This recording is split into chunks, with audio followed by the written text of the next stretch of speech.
Good morning students.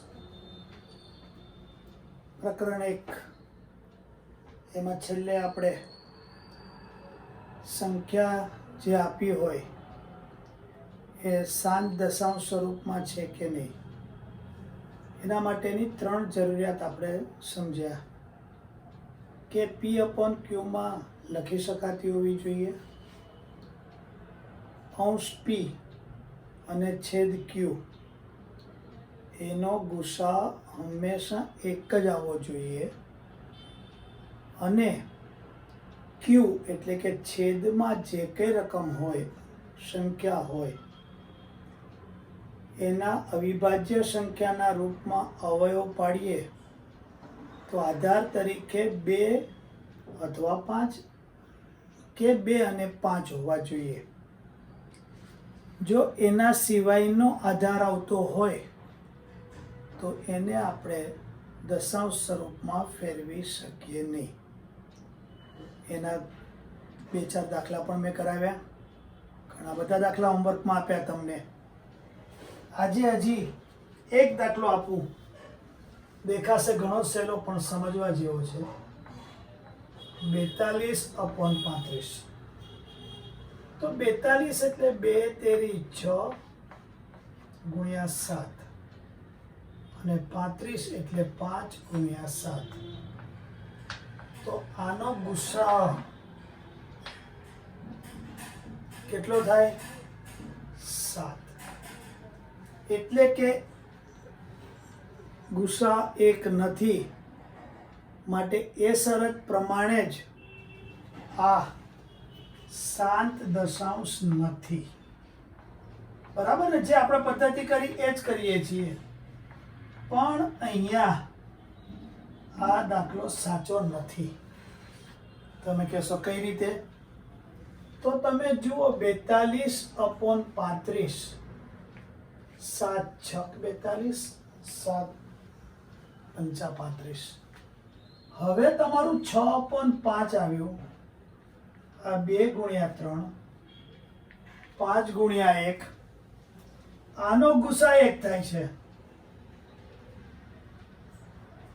અને છેદમાં આધાર તરીકે 5 છે, માટે આપણે 2 ગુણ્યા 3, 5ની 1 ઘાત છે તો પાછી 2ની બીજી 1 ઘાત ઉમેરવી પડે, એટલે 3 દુ 6 દુ 12, 12/10, 1.2. તો તમે કહેશો કે સર અમને આવી ખબર ક્યાંથી પડે? બહુ સહેલું છે. જ્યારે તમને સંખ્યા શાંત દશાંશ સ્વરૂપમાં છે કે નહીં અને હોય તો દશાંશ સ્વરૂપમાં દર્શાવો એવો પ્રશ્ન પૂછ્યો હોય તો આપેલી સંખ્યામાં જો છેદ ઉડતા હોય તો પહેલાં ઉડાડી દેવાના. મેં અગાઉ તમને જે કંઈ આપી તેમાં એ નહોતું બનતું. આ દાખલાથી તમે સમજી ગયા હશો કે જો તમે છેદ નહીં ઉડાડો તો જવાબ જુદો આવશે, છેદ ઉડાડશો તો જવાબ એના કરતાં જુદો આવશે. માટે તમે આ રીત બરાબર ધ્યાનમાં રાખજો અને કરજો. આવો જ એક દાખલો છે 26/65. આવો જ છે. આમને આમ કરશો તો આ જવાબ આવશે, છેદ ઉડાડશો તો આવો કંઈક જુદો જવાબ આવશે. આ તમે હોમવર્કમાં કરજો એટલે તમને ફરી પાછી પ્રેક્ટિસ થઈ જાય. હવે આ પ્રકરણમાં આપણે આ જે કરવાનું હતું એ તો કર્યું, પણ થોડા ઓબ્જેક્ટિવ MCQ કરવાના છે અને ત્યાર પછી આપણે થોડા સાબિત કરવાના દાખલા ગણવાના છે. તો સૌથી પહેલા આજે આપણે સાબિત કરવાના 2-4 દાખલા ગણી કાઢીએ અને પછી MCQ કે ઓબ્જેક્ટિવ કરી અને આ પ્રકરણને આપણે પૂરું કરીશું.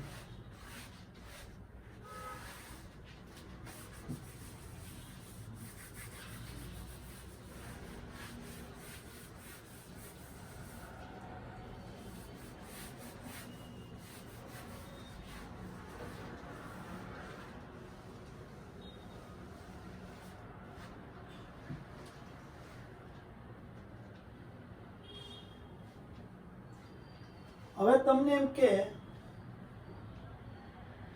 કે વર્ગમૂળ 18 અસમય છે,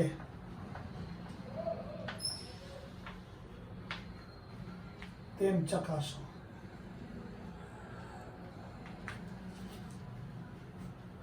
તો તમે જુઓ કે વર્ગમૂળ 18 એટલે 9 ગુણ્યા 2, 9 નું વર્ગમૂળ 3, જે તમે 9મા ધોરણમાં શીખ્યા હતા. તો 3 વર્ગમૂળ 2 આવ્યું. હવે આપણે સાબિત કરવાનું છે કે અસમય છે. તો હું એક ધારણા એવી કરું છું કે ધારો કે m બરાબર 3 વર્ગમૂળ 2 સમય છે. એટલે કે મારે સાબિત કરવાનું છે અસમય. ધારણા શું કરું છું? સમય. બરાબર. તો પછી આ m, આ 3 જમણી બાજુ ગુણાકારમાં છે એટલે અહીંયા થઈ જાય. હવે જો આ સંખ્યા સમય હોય તો એમની કિંમત પણ સમય જ હોય, અને સમય ભાગ્યા સમય કરો તો કોઈ સંજોગે અસમય સંખ્યા આવે નહીં. માટે આપણી ધારણા ખોટી છે. અને જો આ ધારણા ખોટી હોય તો સ્વાભાવિક છે કે વર્ગમૂળ 18 અસમય છે. તો આવી રીતે તમારે સાબિત કરવાનું આવે. આ તો એક જ પદ થયું, પણ અસમય સંખ્યામાં 2 પદ આપ્યા હોય તો કઈ રીતે થાય? તો આપણે હવે એવો એક દાખલો કરીએ.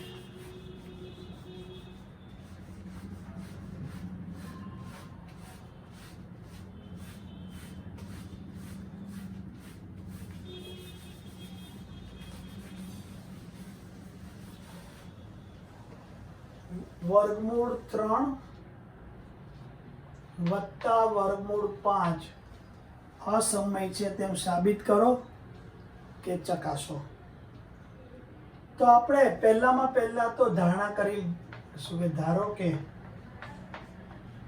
m બરાબર વર્ગમૂળ 3 વત્તા વર્ગમૂળ 5 સમય છે. એટલે કે ખોટી ધારણા ભલે રહી, પણ આના કરતા ઊંધું ધારી લઈશું.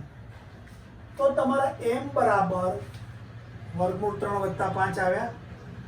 હવે હું એમને રાખું છું. આ બેમાંથી એક સંખ્યાને આ બાજુ લાવું છું.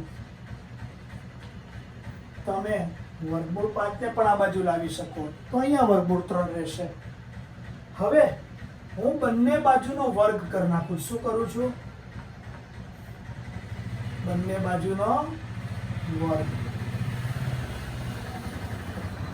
અને હું લખીશ બંને બાજુનો વર્ગ લેતા. હવે આ a ઓછા b આખા કૌંસના વર્ગનું વિસ્તરણ થયું. a વર્ગ ઓછા 2ab વત્તા b વર્ગ, કે જે તમે અવયવોમાં શીખ્યા છો. તો પ્રથમ પદનો વર્ગ, નિયમના 2 ગુણ્યા પહેલું પદ અને બીજું પદ, એટલે 2 વર્ગમૂળ 3m. આ તો ધન જ આવે. વર્ગમૂળ 3 નો વર્ગ 3 અને વર્ગમૂળ 5 નો વર્ગ 5. હવે તમારે કશું જ કરવાનું નથી, સાદું રૂપ જ આપવાનું છે. 5 ઓછા 3 આ બાજુ લઈ ગયા.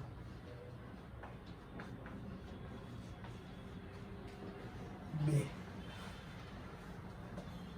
ઓછા 2 વર્ગમૂળ 3m. અહીંયા એમ આવશે.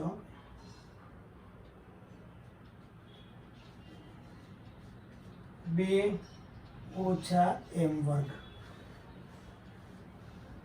હવે હું ઓછા વર્ગમૂળ 3m, તો 2 ઓછા m વર્ગ અને 2 અહીંયા લઈ દઉં છું. હું અહીંયા m રાખું છું, એને બદલે હું સીધા 3 જ રાખી દઉં તો એ ચાલશે.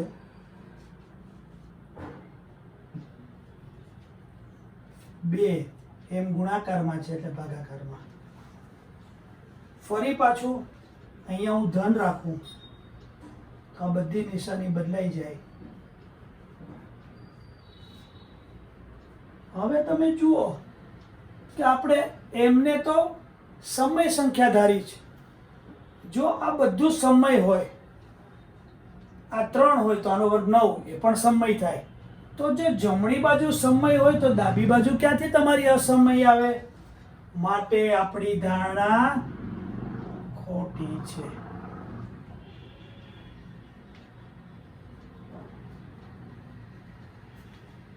અને માટે વર્ગમૂળ 3 વત્તા વર્ગમૂળ 5. તો આવી રીતે તમે આ દાખલા ગણી શકો. બરાબર છે?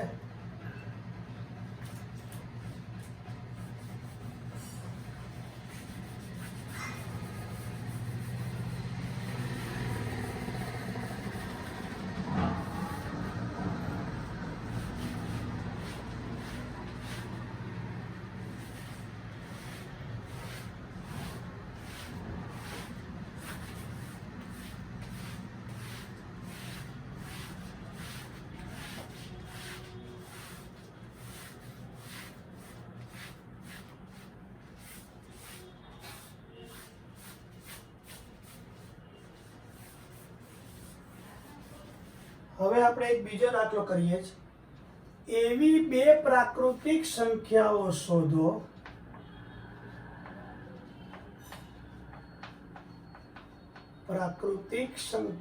શોધો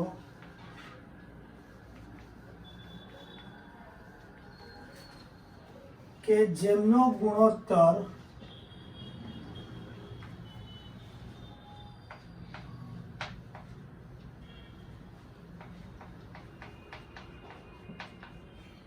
5:7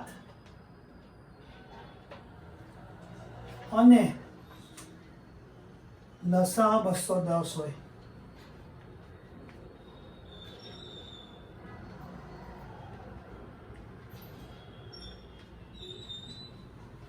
તો તમે જુઓ કે 5 અને 7, તો હું 5ના અવયવી લઉં અને બીજી બાજુ 7ના અવયવી લઉં અને હું આનો લસા શોધું. તો પહેલો 5 અને 7. 5 અને 7 અવિભાજ્ય સંખ્યા એટલે બેના ગુણાકાર જેટલો લસા 35. 210 આવતું નથી માટે ચોકડી. 5 નો અવયવી 5 દુ 10, 7 દુ 14. 10 અને 14 એનો લસા 70 થશે. તમે ગણજો 2 ગુણ્યા 5, 2 ગુણ્યા 7, બરાબર, અને લસા કાઢજો. 5 નો ઘડિયો બોલીએ એટલે 15, 7 નો ઘડિયો બોલીએ 3 એટલે 21. તો 15 અને 21 માં 105 લસા આવશે, એ પણ નહીં આવે. 5 ચોખ્ખું 20, 7 ચોખ્ખું 28. આને લેશો એટલે 140 આવશે. 25 લેશો, 35 લેશો, આનો લસા 175 આવશે. 30 લેશો અને 5 36, 7 42, આનો તમને 210 મળશે, જે તમારે જોઈએ છે. તો 30 અને 42 એવી 2 પ્રાકૃતિક સંખ્યા છે કે જેનો ગુણોત્તર 5:7 છે અને એનો લસા 210 છે. તો આ જવાબ હવે તમે મોઢે લખી શકો. ફરી કહું છું કે 30 અને 42 એવી 2 પ્રાકૃતિક સંખ્યાઓ છે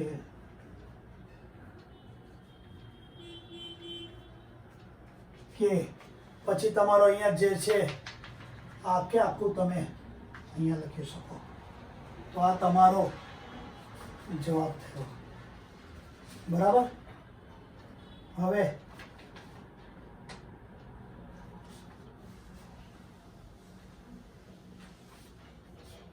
એક આપણે 9મા ધોરણનો દાખલો પણ ગણવાનો આવે છે. અને જો ફરી તમને યાદ દઉં તો પહેલા પ્રકરણમાં આપણે P/Q સ્વરૂપ સમય સંખ્યાનું શીખ્યા હતા.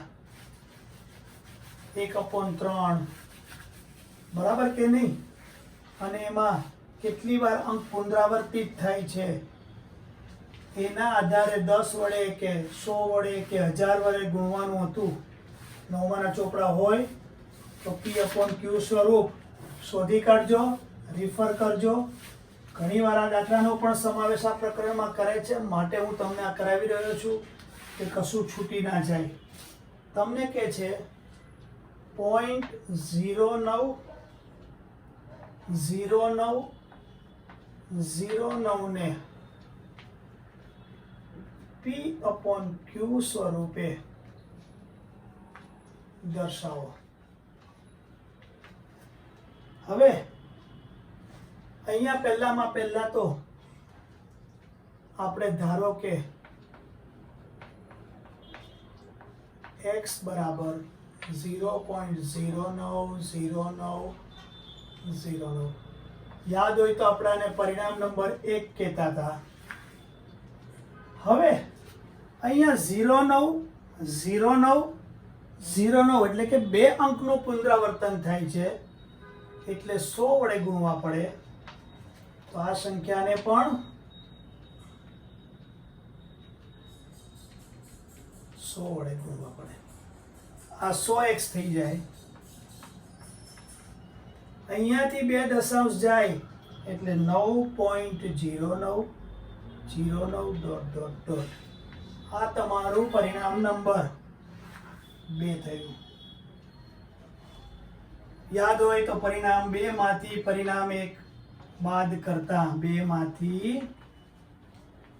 પરિણામ 1 બાદ કરતા શું આવશે? 100x ઓછા x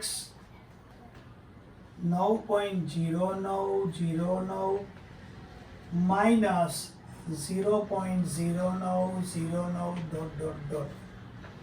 આ 99x આવશે અને આ બાદ કરશો એટલે 9 આવશે. x બરાબર 9/99 9 × 9 = 11. તમારો જવાબ 1/11. તો આ એનું P/Q સ્વરૂપ થયું. બરાબર છે કે નહીં?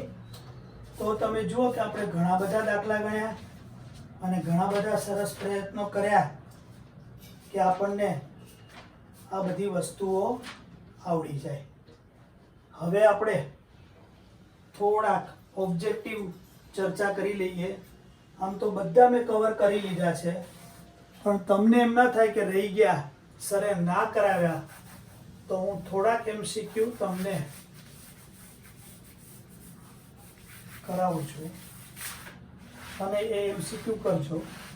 આ પ્રકરણમાં તમારી ચોપડીમાં પણ અમુક MCQ એવા છે કે એને જો ગણવા જઈએ તો બહુ વાર લાગે. 1 માર્કમાં એટલો બધો સમય કાઢીએ તો સમય ખૂટે. એટલે અમુક તમને હું MCQ કે જે સીધા તમારે યાદ જ રાખી લેવાના છે, એ હું તમને લિસ્ટ રૂપે આપીશ અને ગણતરીના જે છે એ આપણે અહીંયા કરવાનો પ્રયત્ન કરશું. બરાબર? હવે એમાંનો એક દાખલો આપણે જોઈએ.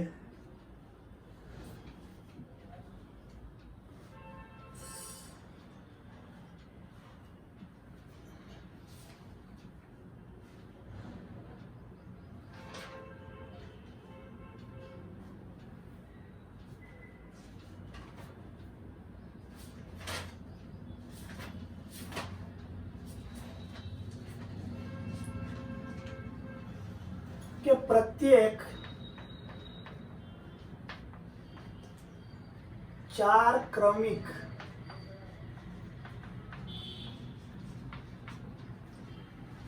ધન પૂર્ણાંકો નો ગુણાકાર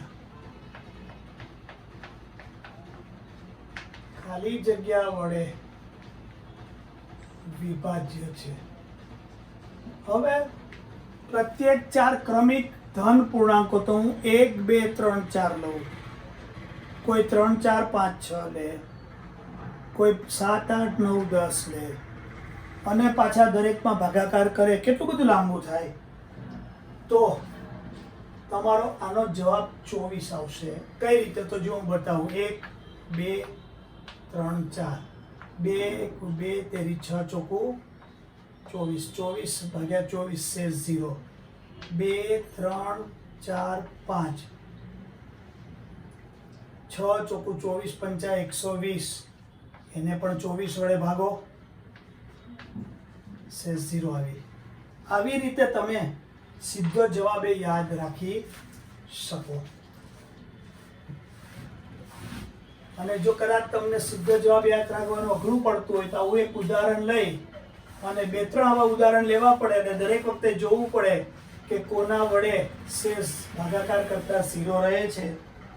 એવો દાખલો તમારે બતાવવો પડે. હવે પછી કહે છે કે વર્ગમૂળ 4 + 3 એ ખાલી જગ્યા સંખ્યા છે.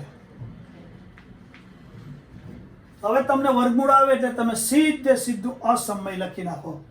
પણ 4 તો પૂર્ણ વર્ગ છે એટલે 2 + 3 5. તો આ 5 તો પૂર્ણાંક થઈ. કઈ થઈ? તમને ઓપ્શનમાં પૂર્ણાંક આપ્યું હોય તો પૂર્ણાંક, પ્રાકૃતિક આપ્યું હોય તો પ્રાકૃતિક. બરાબર? આવી રીતે તમારે કોઈ પણ દાખલાઓ ગણવા પડે. બરાબર છે? હવે એક દાખલો સરસ છે, આપણે કરીએ.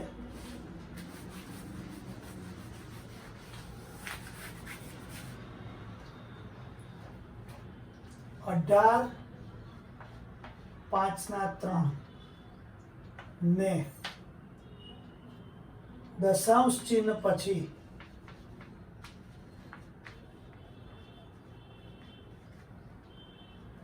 ખાલી જગ્યા અંકો છે. તો તમે જુઓ, આ 18 5/3 દશાંશમાં લેવું હોય તો જોડે 2/3 પણ કરવા પડે, એટલે અહીંયા 2/3 પણ કરવા પડે. 18 × 8 એટલે 144, 125 8 એટલે 1000, એટલે કે 0.144.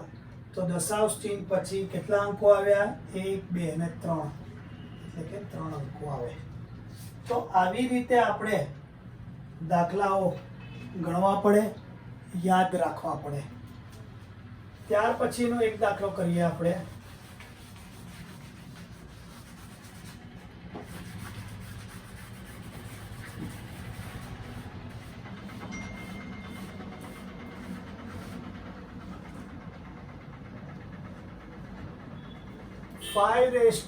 n નો અંતિમ અંક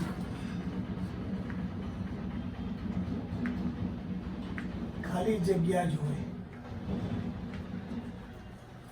હવે તમે n એટલે પ્રાકૃતિક સંખ્યા થઈ, તો માની લો કે n = 1 મૂકો, n = 2 મૂકો, 3 મૂકો. આટલા જુઓ તો બહુ થઈ ગયા. તો 5^1 એટલે 5. કેટલા આવ્યા? 5 નો n ની જગ્યાએ 2 મૂકો એટલે 25. 5 નો ઘન કરો 125. 5 ની 4 કરો તો 625. જુઓ અંતિમ અંક કયો આવ્યો? દરેકમાં 5. માટે આનો જવાબ કેટલો થાય? 5 થાય. બરાબર વાત છે? તો તમે આવી રીતે આ દાખલાઓ સારી રીતે ગણી શકો. હવે આપણે થોડા ચોપડી ઉપર નજર રાખી દઈએ કે જેથી તમને એવું ના થાય કે આપણે દાખલાઓ ચોપડીમાંથી કર્યા કે ના કર્યા. તો હું તમને જ્યારે ટોપિક ચાલ્યો ત્યારે મેં કહેલું તો છે જ, છતાં પણ તમને આપણે જે કંઈ કર્યું છે, મેં જે કંઈ તમને સમજાવ્યું છે, એની પ્રેક્ટિસના દાખલાઓ તમે ઘણા આસાનીથી કરી શકો. અને એ જો તમારે એનું લિસ્ટ જોતું હોય તો હું તમને લિસ્ટ આપી દઉં કે પહેલાં તો આપણે ચોપડીમાં પ્રકરણ 1 બરાબર, ઉદાહરણ 1 તમે કરી શકશો. પછી ઉદાહરણ 4 કરી શકશો. પછી સ્વાધ્યાય 1.1 એનો દાખલો 1 અને એમાં પહેલો, બીજો અને ત્રીજો છે. આ તમે આરામથી કરી શકશો. પછી સ્વાધ્યાય 1.1 નો દાખલો ત્રીજો કરજો.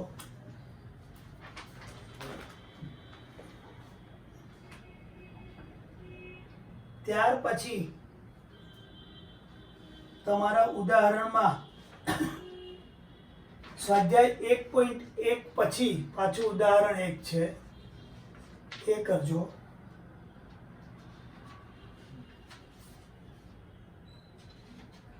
ત્યાર પછી 1.2 સ્વાધ્યાય,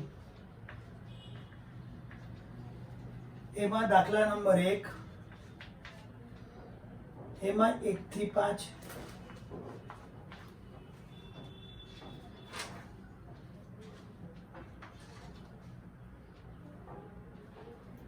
પછી દાખલા નંબર 2, એમાં 3 છે દાખલા. ત્યાર પછી તમે ત્રીજોય કરી શકશો, ચોથોય કરી શકશો.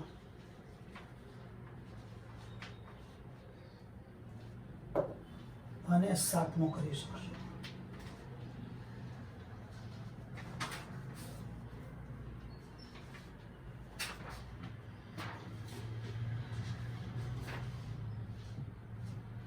ત્યાર પછી તમે સ્વાધ્યાય 1.4 એનો પહેલો દાખલો કે જેમાં 10 દાખલા આપ્યા છે એ પણ કરી શકશો. આ બધું આપણે કરેલું જ છે ને કદાચ આ રકમ આપી પણ હશે, પણ અચૂક કરજો. ત્યાર પછી આપણે થોડાક હેતુલક્ષી એટલે કે ઓબ્જેક્ટિવ છે એના વિશે વિચાર કરીશું.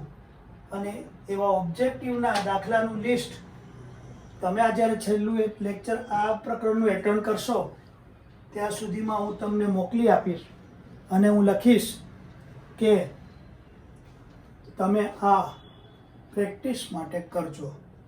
અહીંયા આપણું આ પહેલું પ્રકરણ પૂરું થઈ જાય છે.